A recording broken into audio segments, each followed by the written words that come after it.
আসসালামু আলাইকুম। আমার রাজমিস্ত্রি পরিবারের পক্ষ থেকে জানাই আসসালামু আলাইকুম। তো আমাদের কন্ট্রাক্টর সাহেব আসতেছে আমাদের এই বিল্ডিং এ পরিদর্শন করার জন্য। তো একটা কন্ট্রাক্টরকে বলবো দিনে অবশ্যই না হলেও একবার যাবেন, যে সে কাজগুলো আপনি একটু দেখাশোনা করবেন। একটা বিল্ডিং কিন্তু একটা কন্ট্রাক্টরের ওপর দিয়ে চলে, এটা কিন্তু সবাই জানে। এবং সে কন্ট্রাক্টরকে দেখে কিন্তু একজন মহাজন কিন্তু তাকে কাজ দেয়। সে কাজ তার সাইট মিস্ত্রি দেখে কিন্তু কাজ দেয় না। তো আমাদের কন্ট্রাক্টর সাহেব আনারুল সাহেব, আমাদের আনারুল ভাই আমাদের সামনে চলে আসছে এবং আমাদের বিল্ডিং এ পরিদর্শনে ঢুকছে উনি।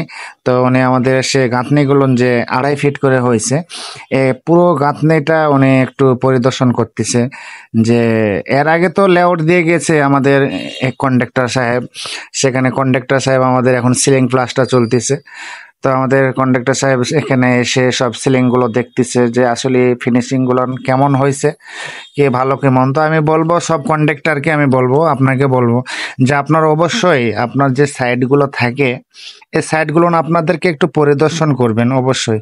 আর আপনি যদি পরিদর্শন করেন তো আপনার যে একটা মহাজন থাকবে, যিনি উনি কিন্তু আপনার প্রতি অনেক খুশি থাকবে যে না আমার বিল্ডিং এ কাজ হচ্ছে, আমার কন্ট্রাক্টর সাহেব আসছে, এসে আমাদের কাজগুলো পরিদর্শন করে যাচ্ছে।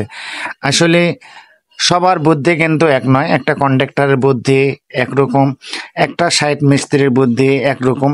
এভাবে কিন্তু আমাদের কাজ কামগুলো চলে থাকে। তো আপনাদেরকে বলবো আমি সব সময় এভাবে আপনারা পরিদর্শন করবেন। তো আমাদের যে মূল কথাটা হচ্ছে যে আমরা কিন্তু এখানে আহ, আপনার সিলিং প্লাস্টার করার জন্য আমরা কিন্তু এখানে মোটামুটি 4.5 ফিট মতো আমরা গেঁথে ফেলেছি। তো সকলে আপনারা এভাবে যদি গাঁথনি করেন তাহলে কিন্তু আপনার মাচা, এই যে সিলিং এর যে মাচা দিচ্ছে, এই সিলিং এর মাচাগুলো দিতে আপনার অনেক সুবিধা হবে। তো আমার প্রিয় ভাই বন্ধুরা সকলে আমাদের জন্য দোয়া করবেন, আমরা যেন সে কাজ ভালো ভালো যেন কাজগুলো আপনাদেরকে উপহার দিতে পারি, আর সবসময় পরামর্শমূলক যেন আপনাদেরকে ভিডিও দিতে পারি। তো এই ভিডিওতে থেকে আপনারা অনেক কিছু জানতে পারবেন, বুঝতে পারবেন আমার প্রিয় বন্ধুরা আমার। আর আপনারা যখন ইটা গাঁথনি করবেন সবগুলো কিন্তু 4টার ভাগে আপনারা গাঁথনি করার চেষ্টা করবেন প্রিয় মিস্ত্রি ভাই। একটা মহাজনকে মেরে কোনো লাভ নাই। কেউ কেউ দেখি যে 3.5টার ভাগও গাঁথনি করে, অ্যাকচুয়ালি সে গাঁথনিগুলো থাকে না, সে গাঁথনিগুলো অটোয় ফেটে যায়। তো আপনাকে বলবো আপনি সব সময় 4টার ভাগে কাজ করবেন। আর অবশ্যই আপনি যত পাতলা চিকন আপনি মশলা খিলাতে পারেন তত কিন্তু আপনার গাঁথনি হার্ডি হবে, শক্ত হবে, মজবুত হবে। তো আমাদের সিলিং চিপিং করার জন্য আমাদের এখানে দেখেন একটা যন্ত্র নিয়ে চলে আসছি। তো আমরা এই যন্ত্র দিয়ে আমরা চিপিং করে থাকি। তো সকলে বলবো যখন আপনারা সিলিং প্লাস্টার করবেন অবশ্যই 100% আপনাকে সিলিংগুলো চিপিং করা লাগবে।